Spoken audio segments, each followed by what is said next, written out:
ಕೇದಾರ್ನಾಥ್ ಆಲಯನ ಯಾರು ನಿರ್ಮಾಣ ಮಾಡಿದ್ರು ಅಂತ ನಿಮ್ಗೆ ಗೊತ್ತಾ? ಕುರುಕ್ಷೇತ್ರ ಯುದ್ಧದಲ್ಲಿ ರಕ್ತಪಾತ ಹರಿಸಿದ ಎಷ್ಟೋ ಲಕ್ಷ ಜನನ ಹತ್ಯೆ ಮಾಡಿದ ಪಾಂಡವರ ಪಾಪ ಬಗೆಹರಿಬೇಕು ಅಂತ ಮಹಾದೇವನ ದರ್ಶನ ಮಾಡಿ ಅಂತ ಶ್ರೀಕೃಷ್ಣ ಸಲಹೆಯನ್ನ ಕೊಡ್ತಾರೆ. ಅದರಿಂದ ಪಾಂಡವರು ಮಹಾದೇವನ ದರ್ಶನ ಮಾಡ್ಬೇಕು ಅಂತ ಕಾಶಿಗೆ ಹೋಗ್ತಾರೆ. ಆದ್ರೆ ಕೃಪಾಚಾರ್ಯರಂತವ್ರನ್ನ ಅಧರ್ಮದಿಂದ ಸಾಯಿಸಿದ ಈ ಪಾಂಡವರನ್ನ ಮಹಾದೇವ ನೋಡಕ್ಕೆ ಇಷ್ಟಪಡಲ್ಲ.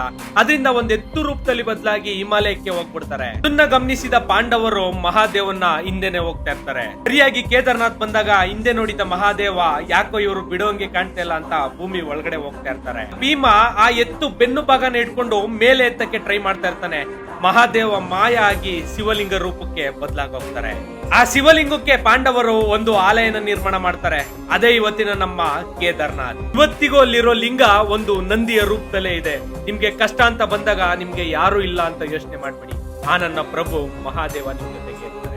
ಹರ ಹರ ಮಹಾದೇವ ಅಂತ ಕಮೆಂಟ್